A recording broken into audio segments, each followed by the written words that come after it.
Hi hello welcome back to my mini blog. అందరూ ఎట్లా ఉన్నారు? సో ఈరోజు అయితే నేను మా అమ్మ మీద అయితే ప్రాంక్ చేయబోతున్నా, అది కూడా టీ ప్రాంక్ ఏంటి అనుకుంటున్నారా? ఫస్ట్ అయితే టీ పెట్టేశాను, అదైతే బాయిల్ అయ్యే లోపల మనం ప్లాన్ అయితే చెప్తాను చూడండి. ఏమీ లేదంటే మనం 3 గ్లాస్ ఎందుకు అంటే, నాకు ఒక గ్లాస్, నేను కొంచెమే తాగుతాను టీ, మళ్ళీ మా అమ్మకు ఒక గ్లాస్, మా అమ్మకు టీ పోసి పెడతాను. సో ఇప్పుడు చూపిస్తున్న గ్లాస్ అయితే ఎంటీ ఉంది. సో దీని దాన్ని అట్లా ఎత్తుకోపోతాను. సో ఇప్పుడు టీ అయితే అయ్యింది. సో మా అమ్మ గ్లాసులో కూడా పోసి నేను కూడా పోసుకొని మా అమ్మ గ్లాస్ అయితే కనబడకుండా పెడతాను. ఎందుకంటే కనబడితే అక్కడే ఏమైనా చూస్తే కష్టం, కాబట్టి కనబడకుండా అయితే పెడుతున్నాను. నీట్గా నాకు అమ్మకి పోసుకున్నాను.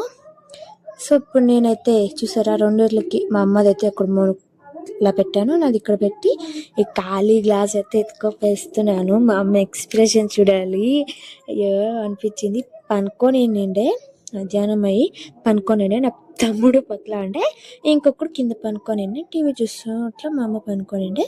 సో లేపిచ్చి అయితే ఇస్తున్నా. చింతక్ష ఫుల్ భయం పడిందంటే, నాకు ఇప్పుడు కూడా ఆ వీడియో చూసి అట్లే నవ్వొస్తుంది అనమాట. అట్లా భయం పడింది. అయ్యో రామా అనేది ఆమెకి ఎత్తుకోపై అయితే దీన్ని ఇచ్చాను. సో నెక్స్ట్ నేను కూడా అయితే టీ అయితే తాగేసి, రైటింగ్ అయితే ఉందన్నమాట, అది కూడా ఇంగ్లీష్ ప్రాజెక్టు, అది ఇంకా రాసేది ఉంది. సో దాన్ని అయితే రాయాలి. సో ప్లీజ్ సబ్స్క్రైబ్ చేసుకోండి. Bye bye.